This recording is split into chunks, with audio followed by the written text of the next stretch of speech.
Is it just me or this month went super fast?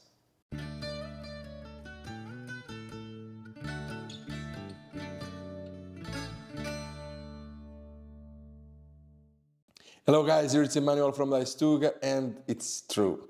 I didn't play a lot of games in June, but the ones that I played were very nice. This month went super fast. A lot of work, a lot of deadlines. For some reason, the end of June, everybody's in a rush to achieve something because of numbers. And so yes, it was quite of a rush, but I was able to play some games, and let's be honest, I'm still playing The Witcher 3. I'm going for all the trophies on PS5, so that is also taking my time. It's quite easy to, at night, you are tired. It's so easy to just grab the controller and start playing instead of setuping a game. It's hot. And so I was like, yeah, it was easier to play PS5. But I had a couple of arrivals here at home from my Kickstarters, and so I'm very excited about them. I still didn't play any because I want to do unboxing videos. Making content sometimes removes the joy of living. But well, without further ado, let's just jump right in. The first one was a game that I had already in my list to play. I played with my gaming group. It was Orlando that brought this game. I wanted to buy Terra Mystica, the big box, a couple of months ago because there was a sale. And I was like, yeah, this is looking good, the theme of magic, fantasy always attracts me, even though it's a hero game, so the theme doesn't really matter a lot. But I really like the mechanisms. I like the fact of placing things can be very important for the rest of the game. Actually, I didn't buy because people told me that Terra Mystica, it's kind of the game where if you play against others that already play the game a couple of times, you can easily, don't do anything during the game. And apparently, Gaia Project was a bit lighter on that side, and that's exactly the game that we played, and I really enjoyed. On Gaia Project, you have 14, I think, asymmetric factions, and each faction has a special power that you are able to unlock after a certain time. You need to terraform planets that are on the map that will give you things that you need to build your buildings. You can also evolve on different skills that allow you to increase the chance to, to get points and to be able to gain knowledge and so on. I don't remember all of them, but it was very cool. I really like that.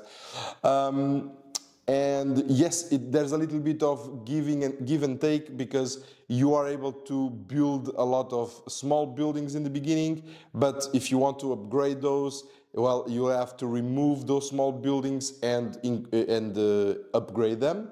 But when you place a building on the map, you usually are going to get some bonuses when the round ends. But if you put back, you reduce the bonuses that you get. And so it was very smart. I really enjoy that. I really enjoyed, I think it's called the power. You have, like in Terra Mystica, you have these 3 spots that if you don't use the power, it goes a level up and a level up, and then you can increase some things that can be very powerful. And my faction could use that power a lot, and I didn't win the game, but it's very nice if you want to explore all the factions. They are all very different with different superpowers that you can explore. So I really like when games are like that, similar to Too Many Bones, where each character is very asymmetric. So I really enjoyed Gaia Project. I installed it on my phone. It's quite small, so maybe I'll see if there is a PC version, or in the end I might buy it secondhand. So yeah, totally recommend Gaia Project. We did a game of 4 players, and it didn't last long. I think it was more or less 2 hours and a half. So yeah, and we learned the game as well there. So really enjoyed. Totally recommend. Gaia Project is worth the hype. The second one was another game that I have on my list, and I'm always amazed by how cheap this game is. I think I saw a copy while I was in Portugal that cost 15 euros. King is Dead is awesome.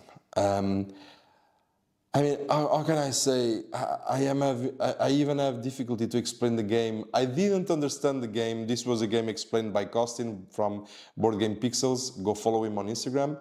And it's not that he didn't teach it well. It's just that I didn't understand the purpose of the game until after the second round.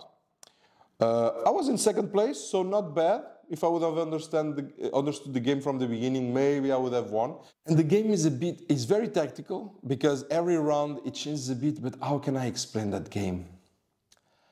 I am not able to explain the game. I think it's more like about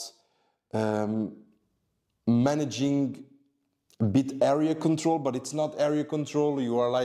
You are fighting for power, but we are using all the resources, so you are kind of an entity. Every player are kind of an entity that is outside of the game, but kind of manipulating where the cubes go on the map. You know, every round you have a location of the map that you might want to give more power to the Welsh or to the Scottish or to the, I don't think it's the French. And so you might put more cubes there or less, but you have your cards. That's also very nice. You have your cards and you might decide to play or not to play. And every card has an action that allows you to put a certain cube in a certain area or to do different things on the board that can really change the way that you score at the end of the game. Because you might be invaded by the French, or you might avoid the invasion of the French, but then you need to have a specific number of pattern of cubes in order for you to score and win the game. So this fight for, are the French going to invade, or are we able to avoid the French invading? But then you start looking at your colleagues and, but if the French don't invade, he wins. And if the French invade, he wins. And you're like, oh, okay, how can I do this so that I turn the odds into my side and not for them? So I really like it. I really enjoyed it. We played 4-player game. I think it worked fine. They told me that 2-player game is also very good. So yeah, The King is Dead. Go check it out. Or buy it. It's so cheap. It's totally worth it. I really liked it. My number 3 is a game that I already talked here in a previous months. Don't know which one, but is a game that I revisited this year. Last year I tried this game and I was like, I don't understand anything. Like I was a noob. I still am, but that at the time I was really a noob. And it's Red Cathedral, and it's a game that I played with my girlfriend because my girlfriend now put herself the challenge of every month she wants to play at least one game with me. So that's her way of supporting her boyfriend. How nice is she? Huh? She's nice, huh? Right. I think it's because her birthday is approaching and, well, you know, she's trying to... Truth to be told, I have no idea what to offer. I know you guys are going to comment board games, but no, it's not going to work. Anyway, she really liked Red Cathedral. The previous game was Trois, and she still loves Trois, and we are maybe going to play it with the expansions in the next time we play. But Red Cathedral, she was very impressed, and we already played twice. The first one, she won. The second one, she lost badly, and she was not super happy, but it is what it is. Red Cathedral, we have a cathedral that we need to build. Every player have, how do you call it, kind of some flags that you need to place on the different parts of the cathedral. So you have the first level, the second level, and the third level, which is the ceiling, the middle part, and the bottom, the base. And you can place your flag on each part to decide, I'm going to construct this part, and I'm going to construct this part. And yeah, basically you need to, you have on the board you have the different dices, and you can move around the board with the number that is on the dice. For example, you might have a red die with 5, so you are going to move 5 positions, and you are going to collect the resources where you fall. So you get that resource, and maybe on the next turn you can deliver that resource into the location where you are, where you may put your flag, so that you can start building that area. So that's basically it. Then you can maybe create some combos, because you can collect some tiles to put on your board, and so when you play a certain dice, you can get the bonus of playing that dice, because I could play the green die, and then my green, in my board I say that when I play a green die I get gold. So not only you are getting the resource by moving your green die, but also the resource, the bonus resource that you get when you move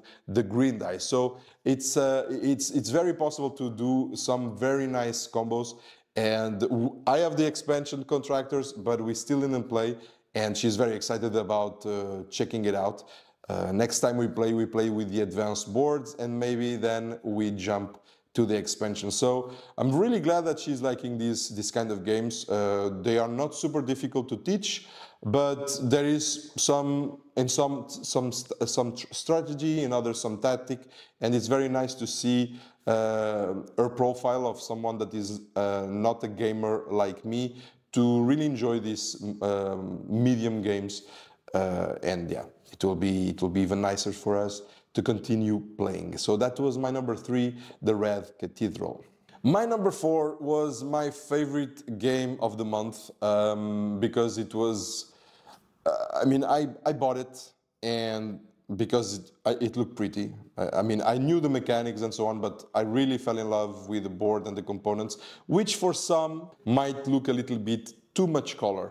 But I don't care, I really like it, and it's Merlin, the big box. My first game from Stefan Feld. I wanted to play Stefan Feld already for a while, and this was the first game that I got. I know that there is Castles of Burgundy, now with the Awakened Realms version, everybody is getting their Kickstarter. You have also Trajan, you also have Brugge. But since I was not yet able to get my hands on Brugge, or I didn't want to sell my kidney to get my hands on Brugge, and I refuse to buy that crazy expensive city collection. I guess I'll play Brugge, whatever it happens. So Merlin was the first game that I got. I have to give a shout out to Queen Games, which I hate them for the price that they did for the city collection. But I have to give a shout out because my Merlin box came damaged, and I sent them an email with the photos, and it was immediately replaced. They sent me a new box, so I really appreciate. Yes, publishers should do that, but it doesn't always happen. I already had cases where didn't happen. I'm not going to name anybody because that's not the purpose, but I find that it's really nice that they do that. And I mean, the game was quite expensive, so it's also, yeah, you know, they should have done it. But I really appreciate, so shout out to them for doing that. But I hate them because of the price of the City Collection games, which is ridiculous. But Merlin, oh. I played the first time, I played it twice. I simulated a 2-player game, and it's fine. You know, there is no solo game, but you can simulate a 2-player game. There's very little take that, certainly with the base game.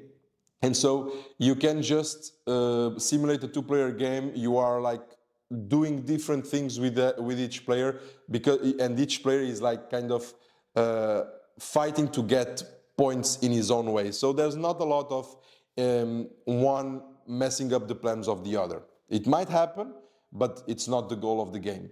The first time I played the base game only, it's great. And I might do a video about if you need or not the expansions of the game.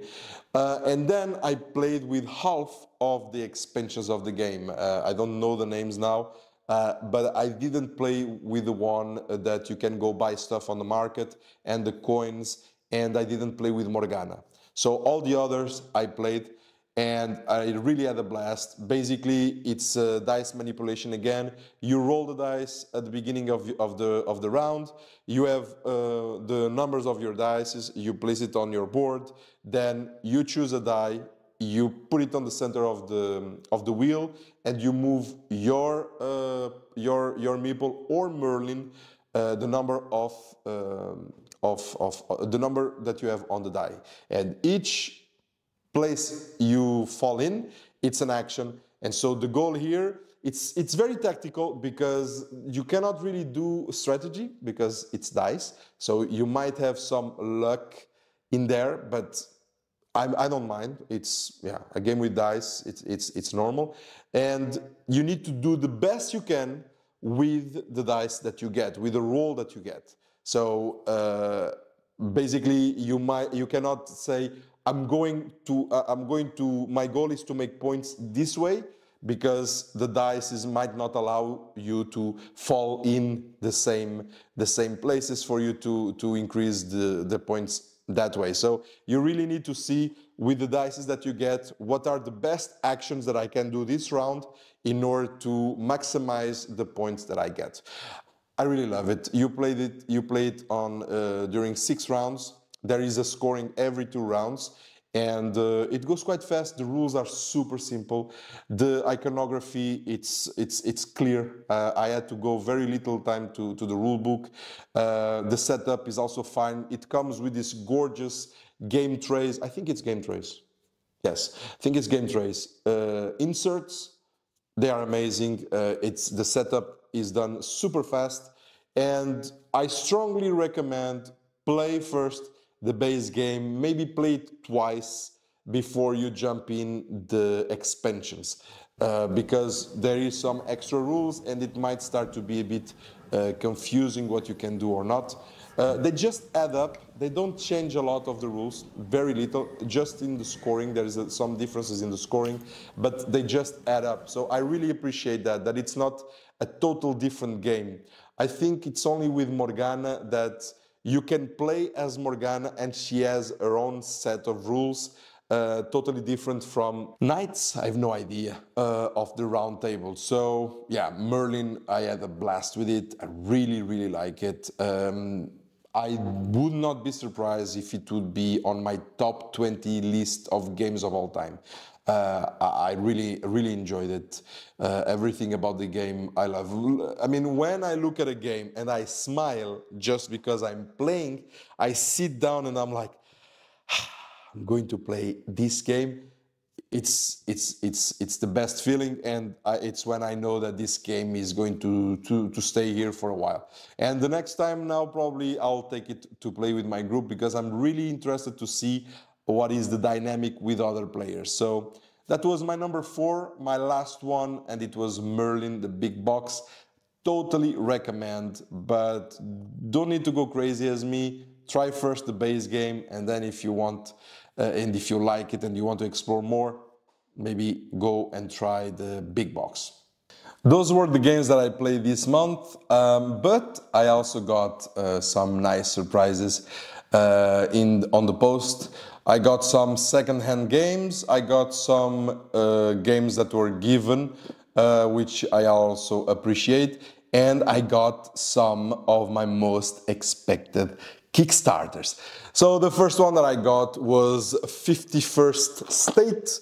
It's a game that I think they are now a campaign recently. I'm not sure. I think it was. This is from Portal Games. This is the master set. So yeah, 51st State. I don't know a lot about the game. I just know that I saw some videos about it and I wanted to try it. This was given by my friend, and I really, really appreciate it. Then I got my second Grail game in my collection, the first one being Battlestar Galactica. And this one was a game that Costin from Board Game Pixels doesn't shut up about it. He's always saying, we need to play this game, we need to play this game. He never brought it. Never. He's always like, Tales of the Northland is great, you need to get it, you need to get it. He never brought it. And guess what? I'm not going to bring mine either, because this I got second-hand. Again, guys, I'm telling you, get some second-hand games. Stop buying new, because this is brand new. Everything is in here. This is brand new. And yeah, I have no idea what this game is about. I don't know. I don't know. I just follow the recommendations of my gaming group. I trust them, and I trust Costin. So if he says that this game is good, I follow him. And so, Tales of the Northlands. Curious to see. Then the first Kickstarter that arrived. This is my favorite game of all time. So this is an expansion for Too Many Bones, and it's Too Many Bones Unbreakable. This box seems very small, or small, right? This is super heavy. If I let this fall on my head, I break my neck. This is very, very heavy. As you can see, I still didn't unbox. I don't know when I'm going to have the time to make a video of unboxing of this, but it will be for after my next one, which is probably my most expected Kickstarter that I was for a moment. There is a reason why I was playing now The Witcher 3, and it's because I was waiting for this beast, The Witcher Old World. Finally, this game came in. There is some very nice reviews about this game, but again, I need to try it for myself. I am on a Facebook group about The Witcher. People are going crazy painting those miniatures. There is some miniatures that are awesome. I'm almost jealous. I would never be able to do such a work like this. And I see, every day I see miniatures and people are awesome.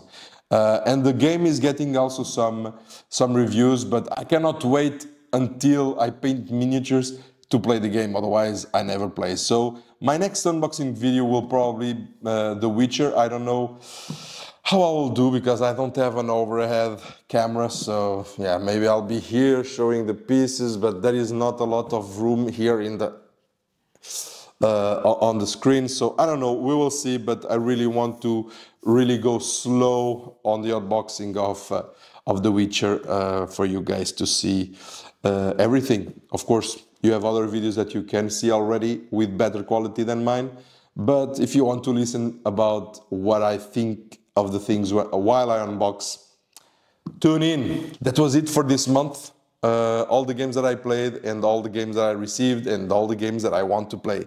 So July might be an exciting month because I'm counting the weeks to go on holidays as well. So that was it, guys. I hope you enjoyed. Let me know in the comments what were the games that you played in the month of June, and what were your favorite games of the month of June. Let me know if you received any of this Kickstarter. And that's it. Subscribe to the channel, give a like, and leave a comment. See you guys until next time.